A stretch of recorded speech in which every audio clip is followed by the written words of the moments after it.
Okay, in this video, I'm going to teach you how to do the method of completing the square. So what is this method actually? We want to convert a general form of a quadratic function, which is like y is equal to ax squared plus bx and then plus c, where the a, b, and c are both constants. The constants mean it can be like positive number, negative number, zero, or even some rational numbers, for example, fractions or decimals. And then we want to convert them into a form we call it vertex form. So obviously in that form, we can find the vertex from here. But that's another story, so we will explain it later in another video. So in the vertex form, we want to make it into a times a bracket. The bracket can be x plus h, and then all to the power 2, and then plus k, where again a, h, and k can be any constants. But obviously, a cannot be 0, because when a is equal to 0, it no longer is a quadratic equation, it will become a linear one. So a must not be 0. But because of the time limit, I think this video we will just focus on a as the positive one, which is an easier step for us. Alright, so here I will demonstrate you 3 examples. The first one is in the form like x squared plus bx or minus bx. And then the second one is a squared plus bx and then plus c. And then the third one is still the x squared plus bx plus c. But what's the difference between the second one and the third one? Is that the third one, the middle b is an odd number. So we want to divide 2 here later in the video. So here for the third example, we will have something fraction in the final form. So we will see it later. Okay, let's focus on the first one. So for the first one, the step shown is here. So let's focus first on the coefficient of the x. Alright, that's the b. We just add the b over 2 and all the bracket square. Alright, don't skip the bracket.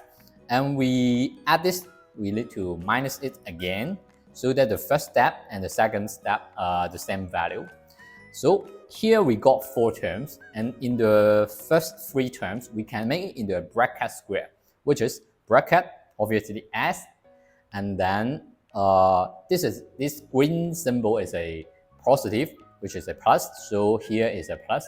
If this green symbol is a minus, it will change into minus. And then the bracket, the blue bracket here is a b over 2, so we just copy b over 2 here. All the bracket to the square, and then minus the last term. And then finally, we just simplify it, and it's done. So let's try it here. Okay, so we just copy it first. It's just like x squared plus 4x, and then add the coefficient of x is 4, so it's 4 over 2, all the bracket square, and then minus the same thing.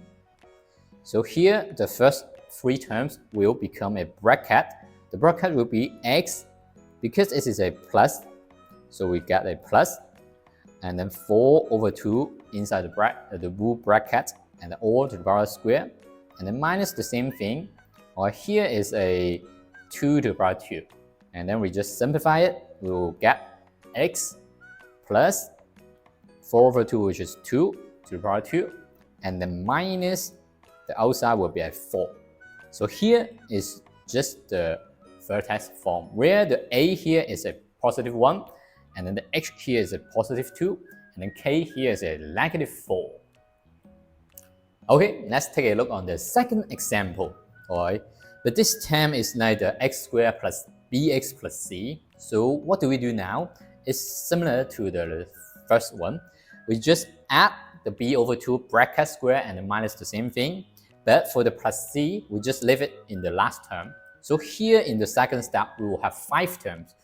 Again, for the first 3 terms, we can make it into a bracket square. But for the last 2 terms, we can just simplify it later and then become a 1 number. Alright, so that's the difference. Alright, so let's do it now.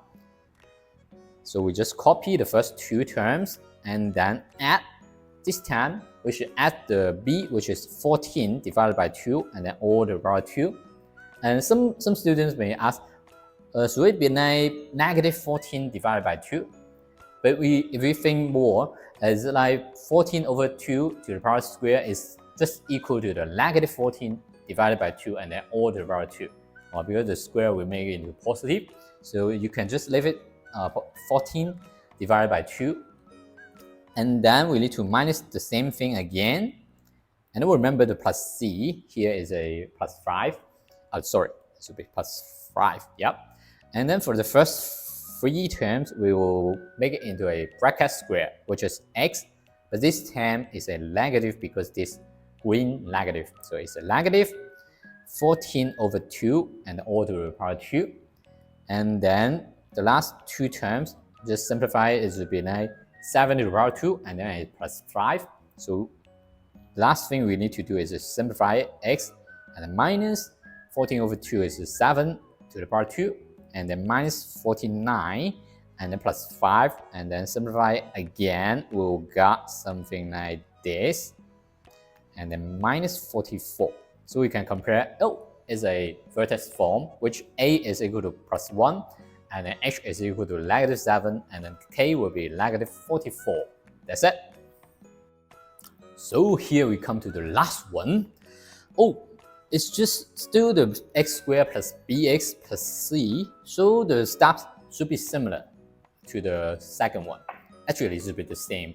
This time for the b is an odd number. So when we divide by 2, we cannot get an integer. So how do we do it? It's just follow the step. No, just try it. X squared plus 9x. So we just add. This time the coefficient of x is 9. 9 over 2 to the power square, and then minus 9 over 2 to the power 2, and then minus the c, minus 2, and then just do it. The first 3 terms we become a x. The middle one is a plus, so it is a plus 9 over 2. Just keep it. It can be a fraction or a rational number, and then minus 9 over 2 all to the power 2 is will be 81 over 4, and then minus 2. And we see it outside the bracket, we need to simplify it. So here I will just make the 2 into 8 over 4. And then later on for the bracket, you just keep the 9 over 2, or you can write it into 4.5 if you want to you want to have decimal number. But it's okay to have fraction. Personally, I love fraction more than decimal. And then for the black one, we just combine them. It should be negative 89 divided by 4. So here we just got the vertex form where the a is positive 1, the h is positive 9 over 2, and then the k will be negative 89 over 4. So we can have some rational number of h and k. Right? So when the b is an odd number, we should have something in fraction. So that's all for today. Thank you for your listening. Bye.